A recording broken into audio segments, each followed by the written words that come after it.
नवरात्रि के दिव्य और पावन पर्व की आप सबको हार्दिक शुभकामनाएं। इस वीडियो में हम नवरात्रि में की जाने वाली पूजा अर्चना से जुड़े कुछ रहस्यों को जानेंगे। जैसे देवी माँ को करना है असुर वध, उसके लिए इतना श्रृंगार क्यों? नवरात्रि में रात्रि जागरण के पीछे का क्या रहस्य है? और अगर इन 9 दिनों में दिया बुझ गया तो क्या होगा? हम नवरात्रि में रास गरबा करते हैं। रास गरबा करने के पीछे का रहस्य क्या है? देवी माँ की जो मूर्ति बनाई जाती है, उस मूर्ति में माँ के चरणों में असुरों को दिखाया जाता है और देवी की इतनी भुजाएं जो दिखाई जाती हैं, इनका क्या रहस्य है? और व्रत करने का सही तरीका क्या है जिससे दिव्य शक्तियाँ जागृत हो जाएं? नवरात्रि में रात्रि जागरण की प्रथा है। लोग रात भर जागकर देवियों की महिमा के सुंदर सुंदर गीत गाते हैं। अब सोचने की बात है कि देवियों की महिमा करनी है, दिन में क्यों नहीं कर सकते? रात को जाग कर करने की क्या जरूरत है? हमारे पर्व हमें जीवन जीने का तरीका सिखाते हैं। जागरण अर्थात अज्ञान की नींद से जागरण। हर आत्मा के अंदर दिव्यता भी है और हर आत्मा के अंदर कमजोरियां भी हैं। जब सृष्टि पर कलयुगी अंधकार है, आत्माएं अपने विकारों के, अपनी कमजोरियों के वशीभूत होकर के अंधेरे में चली गई हैं, दर्द में चली गई हैं, दुख में चली गई हैं, तब जरूरत है अज्ञान की नींद से जागकर ज्ञान का उपयोग कर अपने अंदर की शक्तियों को जागृत करने का। तो जो वो देवियां हैं जिनकी हम महिमा कर रहे हैं, जिसे हम प्यार से याद कर रहे हैं, वो हमारे अंदर ही हैं। हम 9 दिन व्रत करते हैं। व्रत करने से आत्मा की शक्ति बढ़ती है, क्योंकि व्रत में हम एक अनुशासित जीवन जीते हैं और अनुशासन विल पावर बढ़ाता है। व्रत का मतलब है प्रतिज्ञा लेना, संकल्प लेना, लेकिन सिर्फ खाने पीने की चीजों का ही नहीं, थोड़ा गहराई से व्रत लेते हैं। हम अपने कड़क संस्कारों को अच्छे संस्कारों में परिवर्तित करने का संकल्प लेते हैं। जैसे सबसे कड़क संस्कार है गुस्सा, तो हम संकल्प ले सकते हैं कि हम आज से 9 दिन शांत रहेंगे। इसी तरह अपने संस्कारों पर काम कर सकते हैं। सात्विक जीवन शैली के लिए हम सोचते हैं कि आज 3 दिन बीता, 5 दिन बीते, और जैसे ही 9 दिन बीतते हैं हम तामसिक जीवन शैली शुरू कर देते हैं। शक्तियों की जरूरत केवल हमें 9 दिन ही नहीं, हमेशा है। जो हम 9 दिन कर सकते हैं वो जीवन भर भी कर सकते हैं। मजबूरी से नहीं, प्रतिज्ञा से करना है।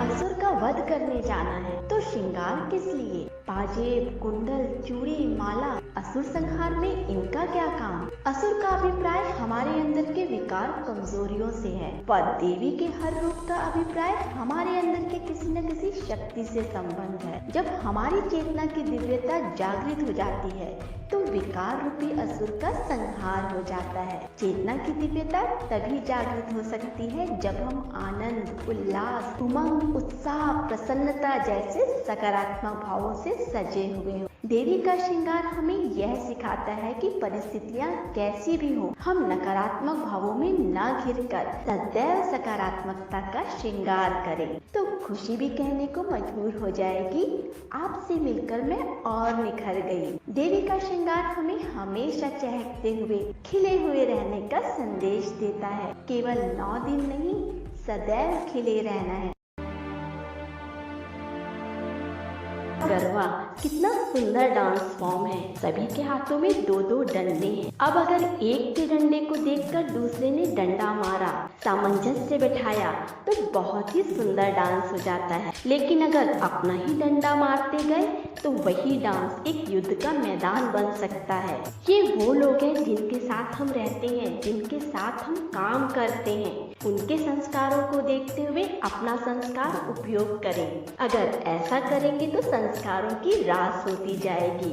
लेकिन अगर अपना ही डंडा मारेंगे तो आज घर में भी युद्ध का मैदान हो सकता है। जो आत्मा जागरण करती है, जीवन में अपने विकारों से व्रत लेती है, उसके जीवन में सात्विकता आती है और आत्माभिमानी रहना उसके लिए नेचुरल होता है। वो औरों के साथ संस्कारों की रास करती है। रिश्तों में सामंजस्य से सद्भाव उत्पन्न होता है। उसी का यादगार रास व गरबा है।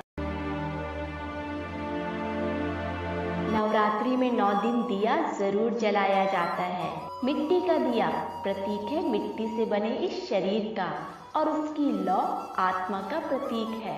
मैं इस शरीर से अलग हूँ, इसे हमेशा याद रखकर अगर जीवन जिएंगे तो हमारे दिव्यता की रोशनी चारों तरफ फैलेगी और हम अपने जीवन में चाहिए की तरफ से दिया की तरफ शिफ्ट हो जाएंगे। कहा जाता है दिया जलता रहे तो जीवन शुभ होता है। कौन सा दिया? प्यार दिया, सम्मान दिया, सबको दिया और हमेशा दिया। हवा चलती है तो हम इसे बुझने नहीं देते हैं। भाव यही है कि परिस्थितियाँ कैसी भी हो, हमें अपने सामर्थ्य अनुसार लोगों की मदद के लिए तैयार रहना चाहिए। ज्ञान का घी हमेशा डालते रहना चाहिए ताकि देने की भावना बनी रहे और ये दिया जलता रहे। ये दिया जलेगा तो जीवन में शुभता ही शुभता रहेगी। देवी का चित्र और चरणों में असुर, क्या ये देवियां हिंसा करती थी? इसके पीछे कौन सा भाव है? दिव्यता ने विकारों पर विजय प्राप्त की, इसे चित्र बनाकर दिखाना है। तो हम विकारों को कैसे दिखाएंगे?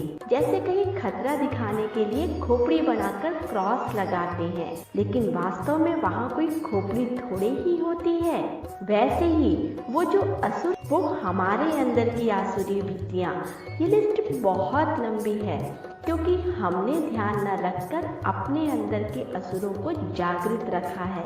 अब वो दिन आए हैं जब हमें अपने अंदर की दिव्यता को जागृत करना है। जैसे जैसे दिव्यता प्रकट होती जाएगी, विकार अपने आप गायब होते जाएंगे, क्योंकि एक क्षण में एक ही संस्कार जागृत हो सकता है।